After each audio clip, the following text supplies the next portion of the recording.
You're listening to the Orchestra Teacher Podcast.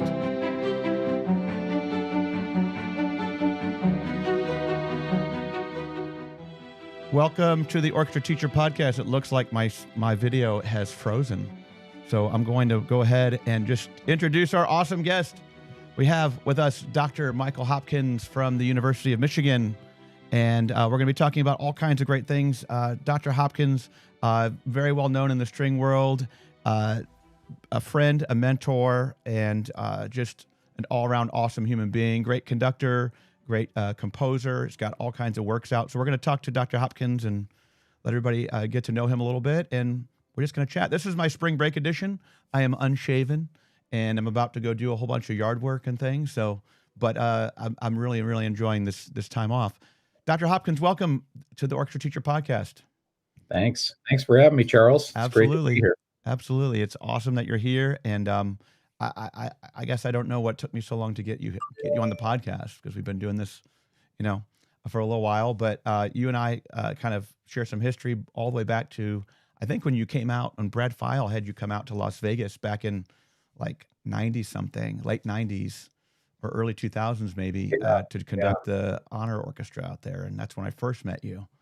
And then, and here we are. And several decades later, and you're in definitely a different place. So tell us just a little bit about your background, so everybody can get to know you a little bit too, and your training and where you're from and all that.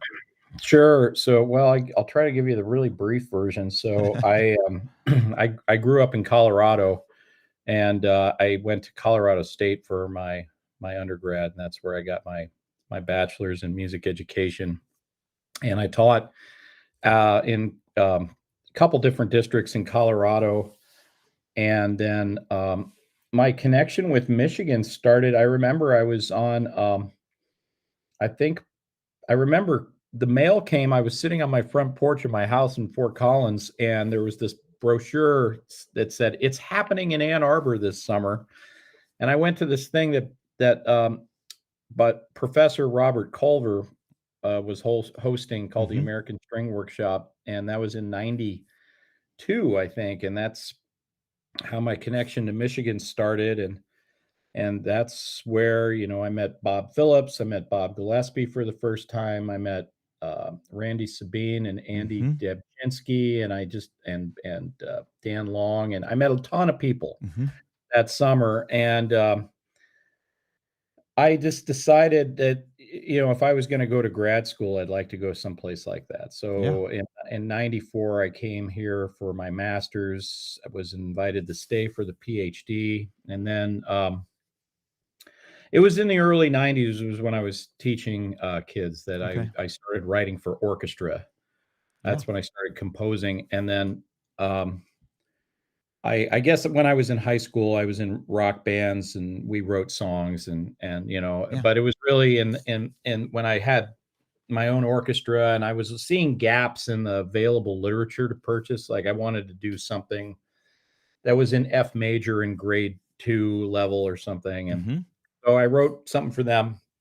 Anyway, I kept doing arranging and writing during grad school. And that was when I got my first piece published. Was Bob Phillips helped me get my foot in the door at Alfred. He sent a nice cover letter to the editor, Mark Williams, at the time, and they accepted one piece that I wrote, Greensleeves arrangement, and that was 97. And then I kept writing. Richard Meyer became the string editor at Alfred after that, and he accepted several of my pieces during his time there. And at that point, I was hired to be, sorry, somebody's calling my wife, and for some reason my other computer, I have no idea why it does this.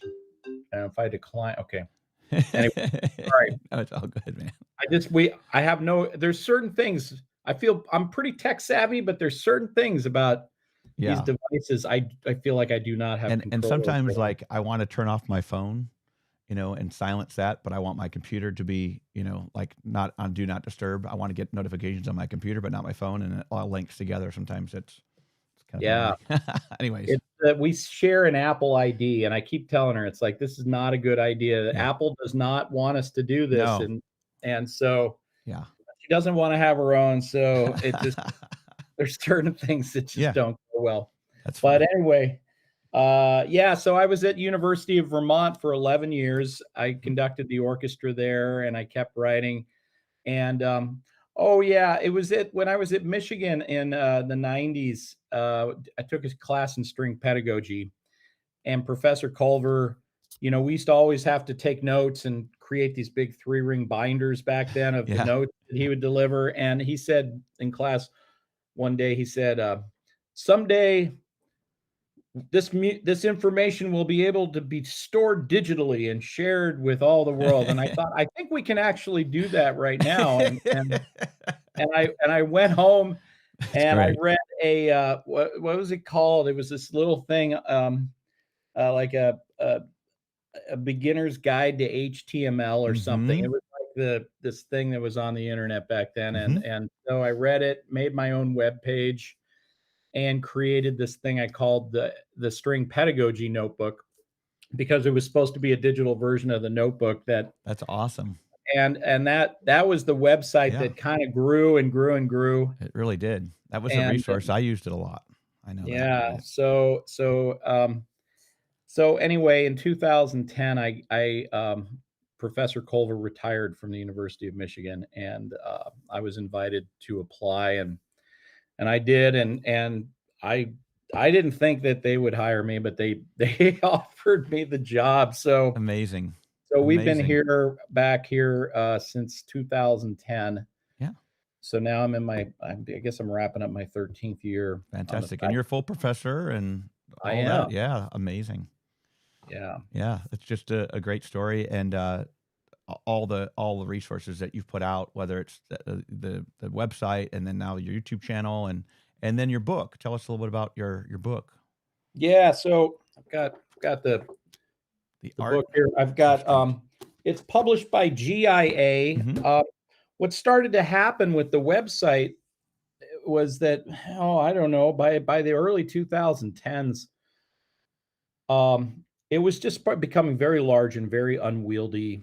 And the video had been shot over a period of many years. And that was, from the late 90s to the early 2010s, the internet changed a lot, sure. and the speeds that which you could deliver. And so there was a couple things going on. I had this idea that I was going to reshoot all the video and to try to make it, in HD quality. And I got a grant. We have a really nice video studio here on the campus, and I got a grant. I hired a bunch of University of Michigan students to come in.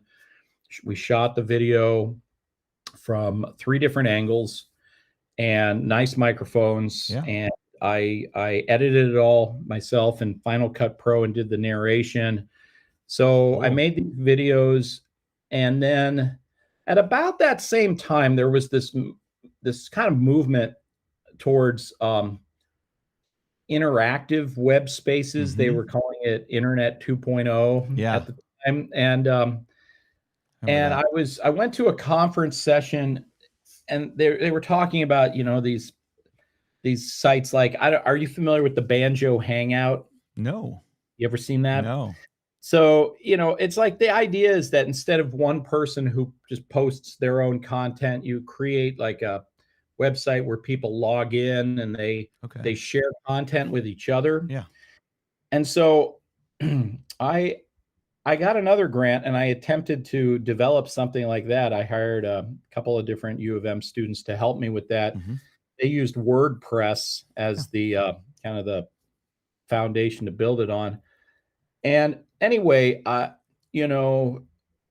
if you don't keep that stuff up, like if you don't have somebody monitoring that constantly, it's really easy for the site to develop security issues. And it got hacked by, some web bot, and emailed 10,000 of my closest friends, spammed them. Anyway, my web hosting got shut down briefly. And that's happened to me once. And then I got some extra plugins and things to keep me from.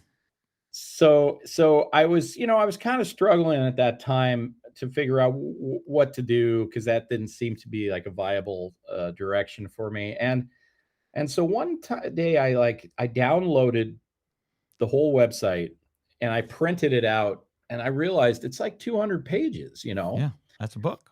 And so, well, and it was becoming difficult for me to assign readings from the website in class for my Right. students. I use this in my classes, and it's like, well, go look at this web page, and I don't know. It was just, so now I've got it organized. I downloaded it. I really filled in a lot of the gaps that were existing, and it's 600 pages.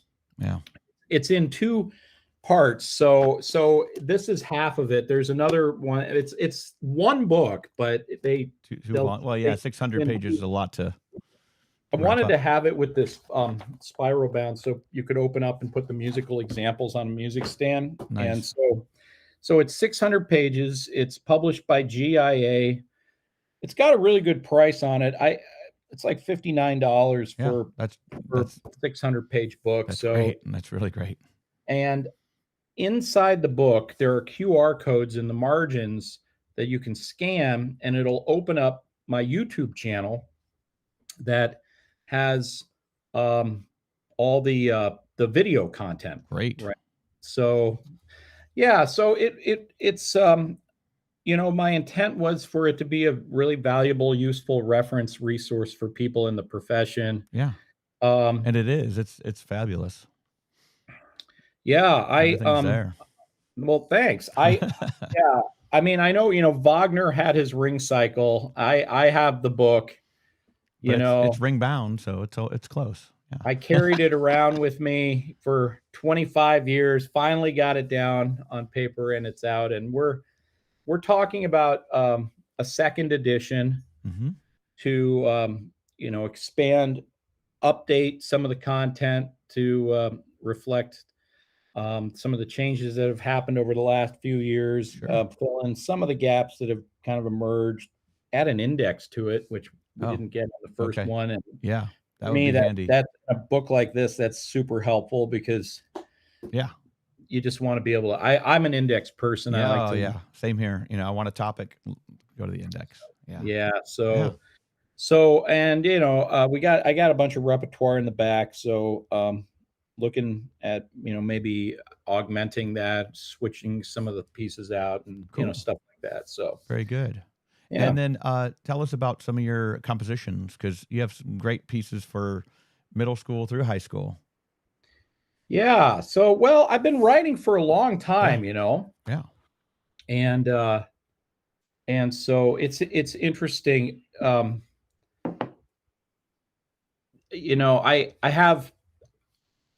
I've been writing for Alfred for the longest, and they just took a new piece. It's called Incredible Voyage is the name of it. Okay. And it's going to be coming out probably next year. Nice. It's just going into production now.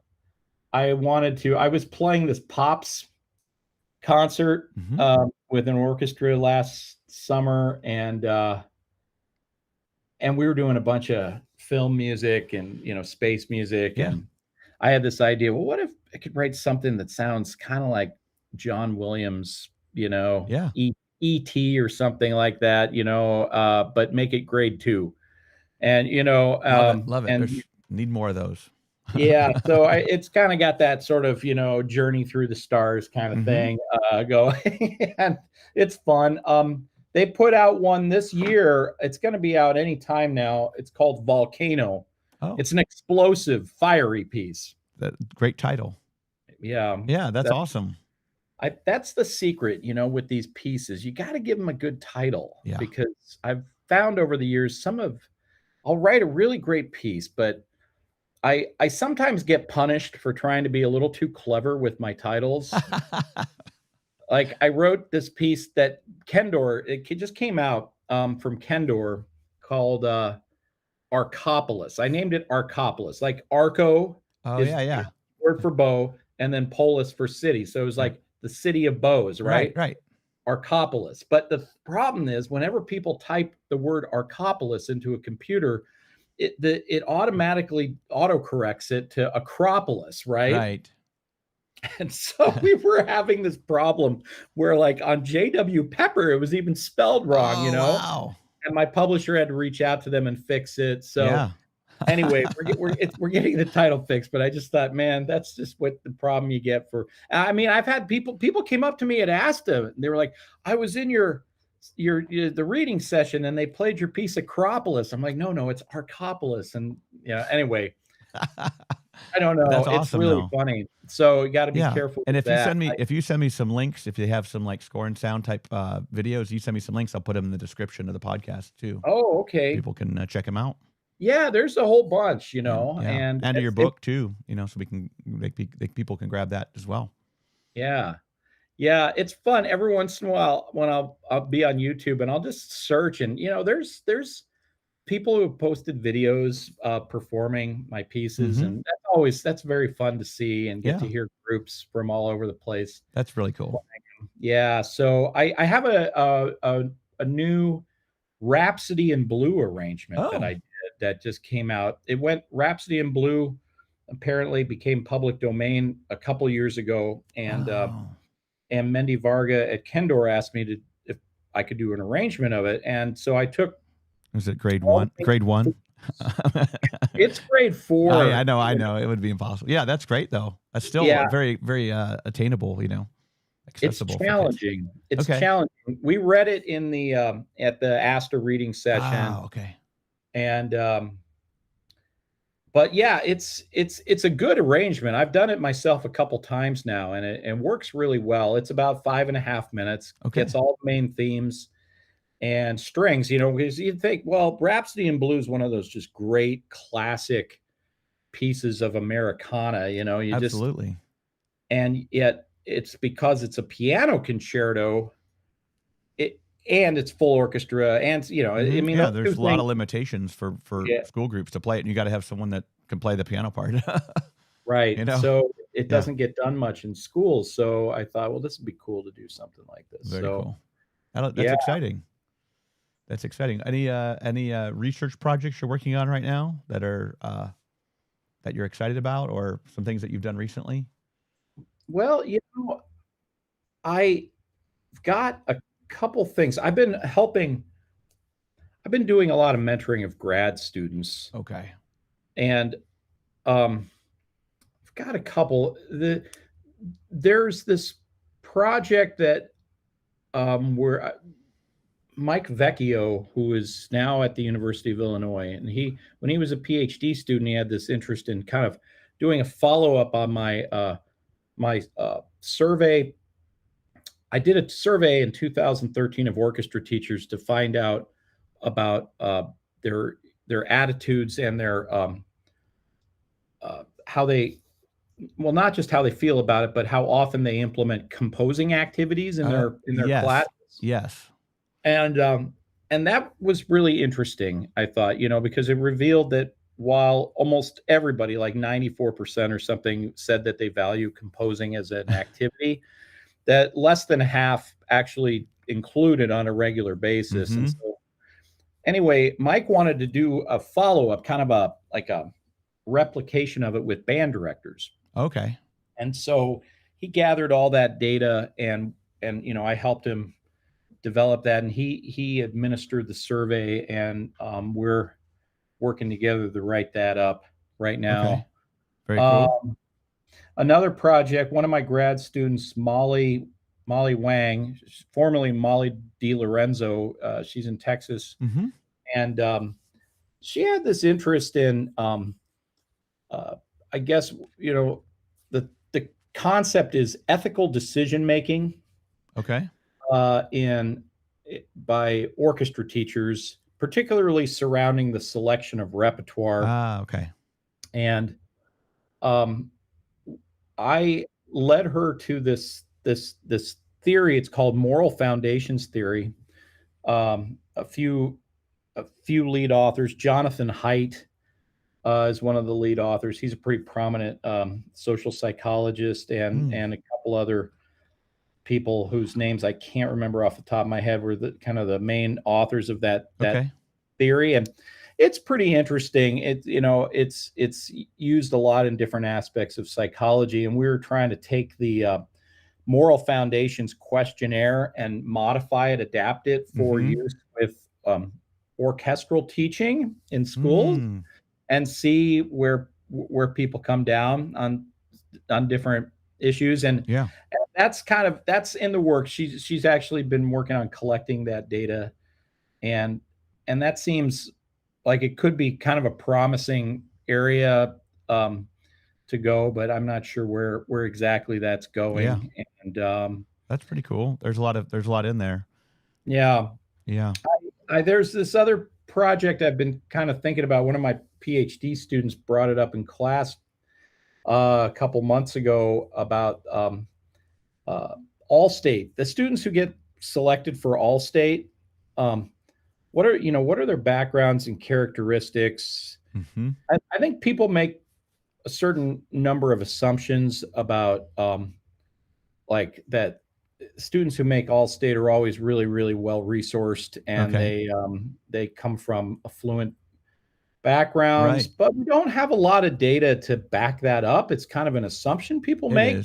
And I think every state's a little different too, in terms of the background of kids and what they have and what they don't, access to teachers and all kinds of different, variables there. So that would be an interesting study for sure. Yeah.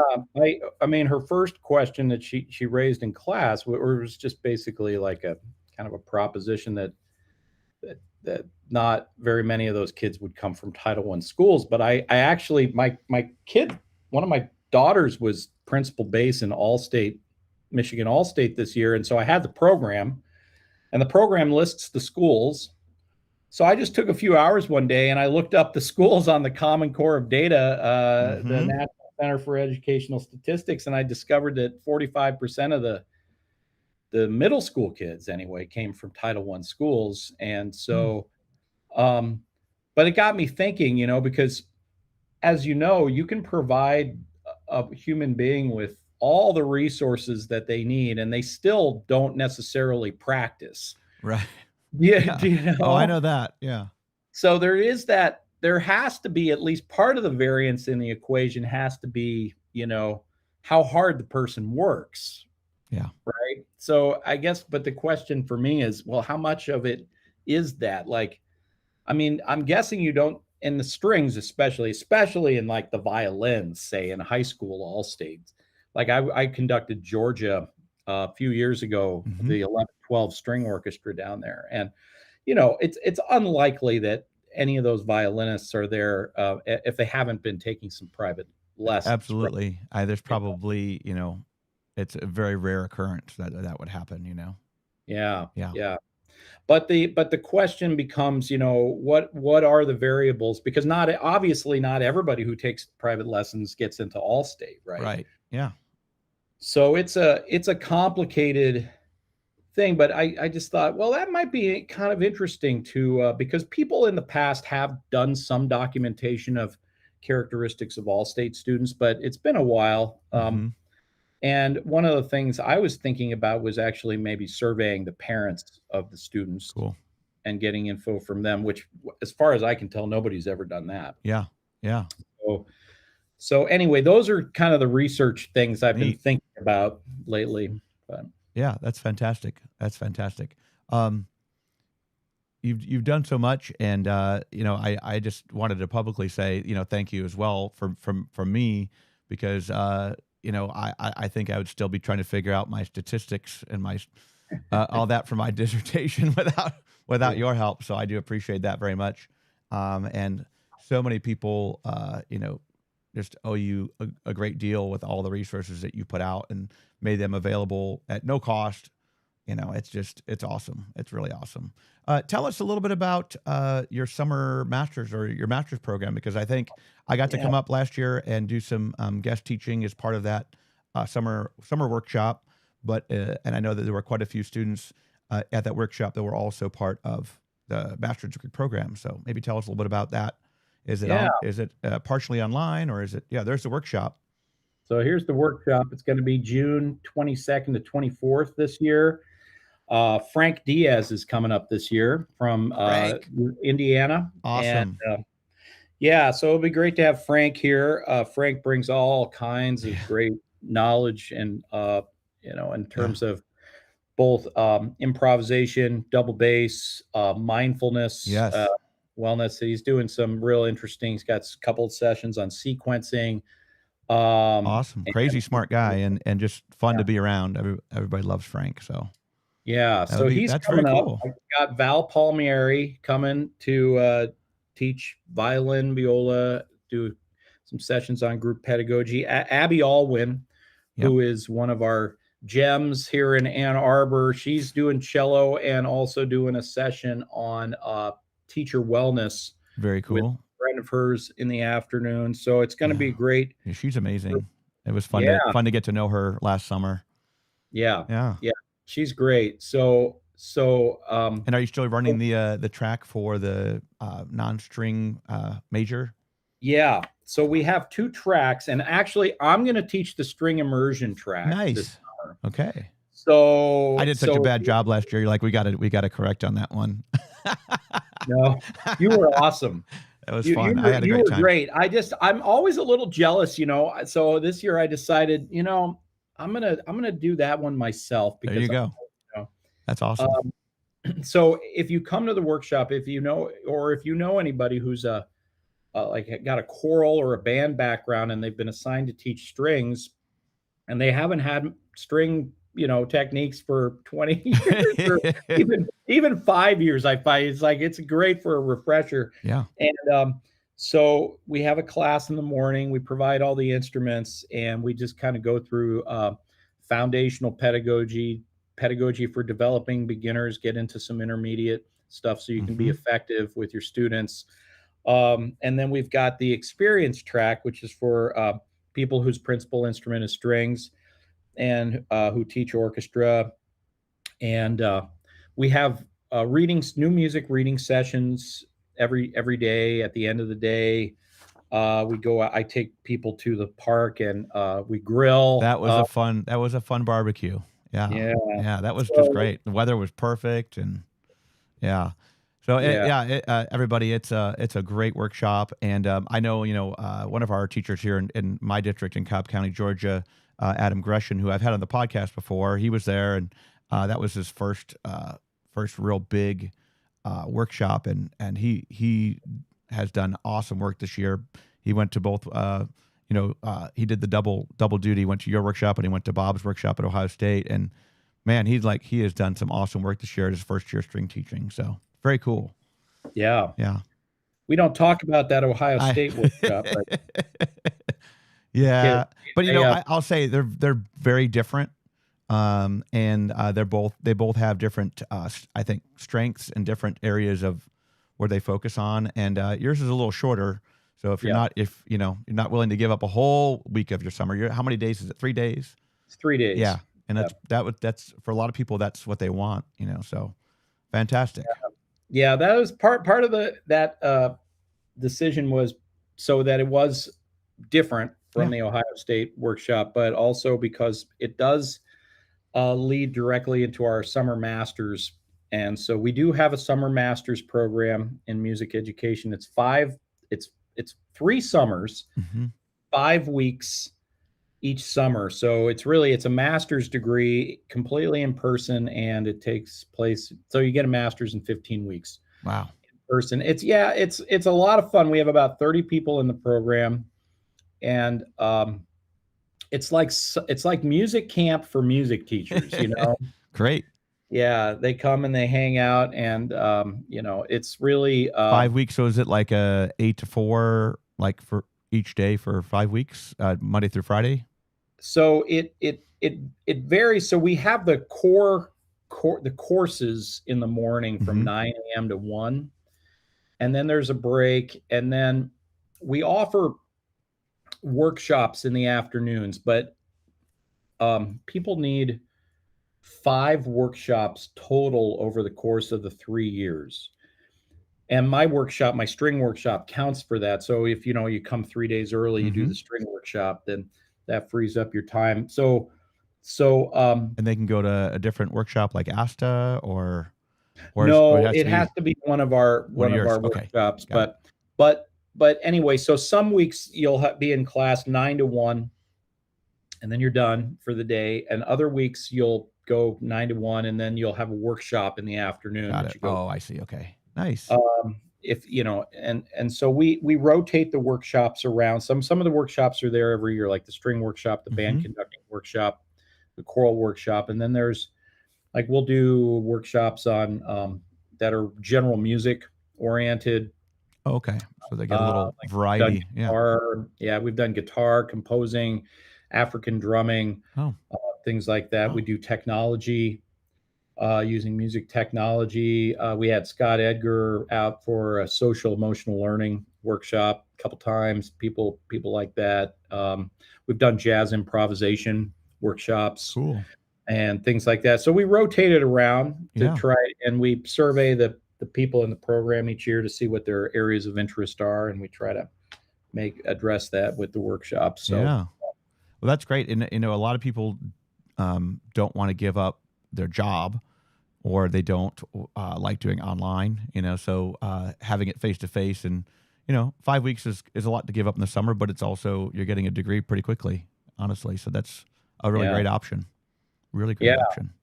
And we've got a great collection of faculty. And I think, for graduate study, being in a room with, 8, 9, 10 other people who are doing exactly what you're doing from different parts of the country, it really, there's a lot of rich discussions that can take place. Yeah. That I think can be often be missing in the online space. So. Oh yeah, for sure. And like you said, just great faculty and lots of experience there, and that's fantastic. Very cool. Yeah. So any other plans? Your spring break is over, right? You had early spring break. Oh yeah. I mean, our semesters are 16 weeks long. So, and we always, we usually come back right after New Year's. And so our last day of classes is April 18th. Wow. Yeah. That's nice. Yeah. Commencement is April 28th. And then the university goes into this spring summer term. Okay. It's like a 4-week or something like that, or they have a couple different options. 4-week spring and then 8-week summer. So it's like a whole, it's compressed, but a lot of people take advantage of that too. To knock some classes out. Very cool. Yeah. I love that's like a little Paul McCartney bass you got going. Yeah. Paul's my idol. And then, if you look over here, I have my poster of him back there, but yeah.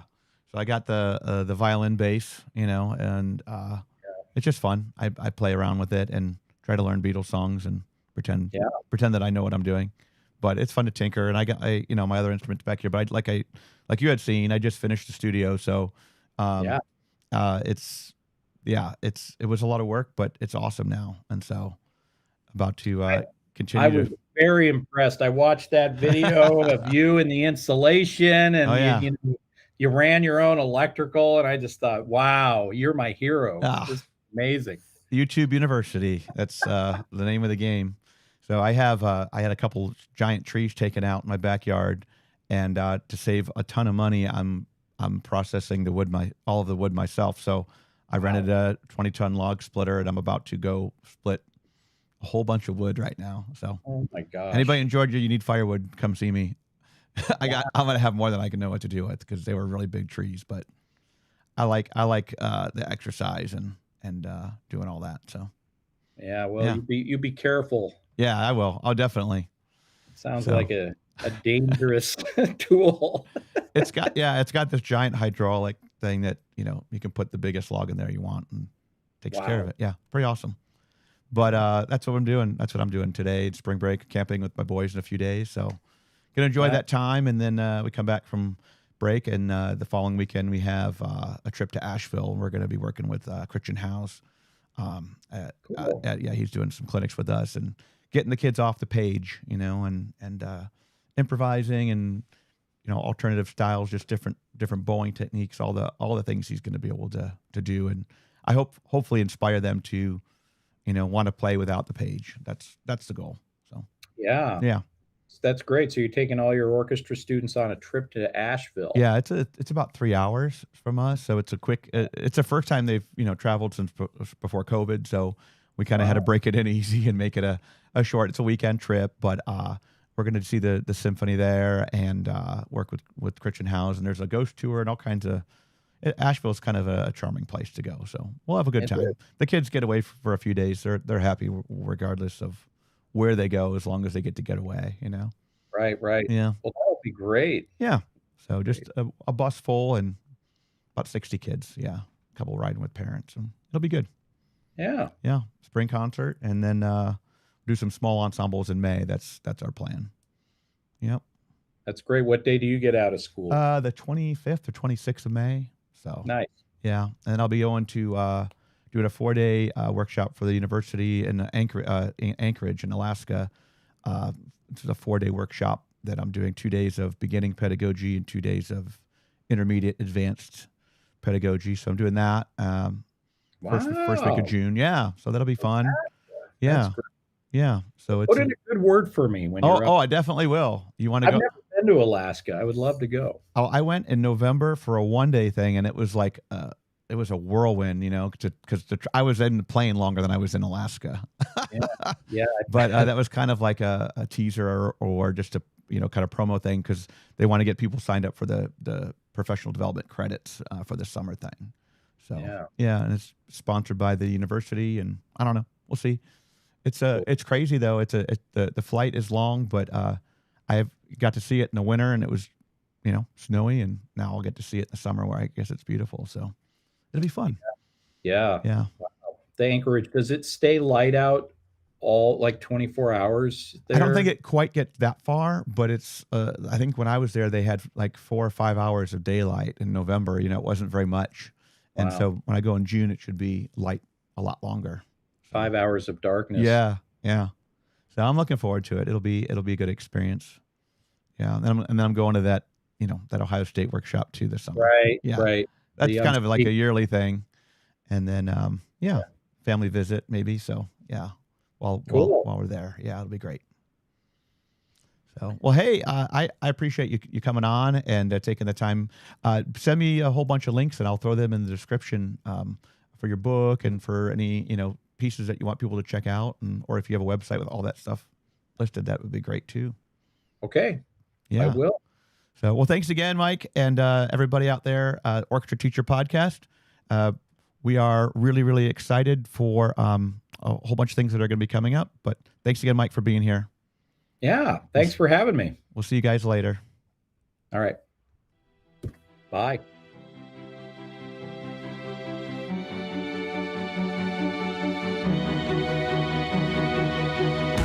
Thank you for tuning in.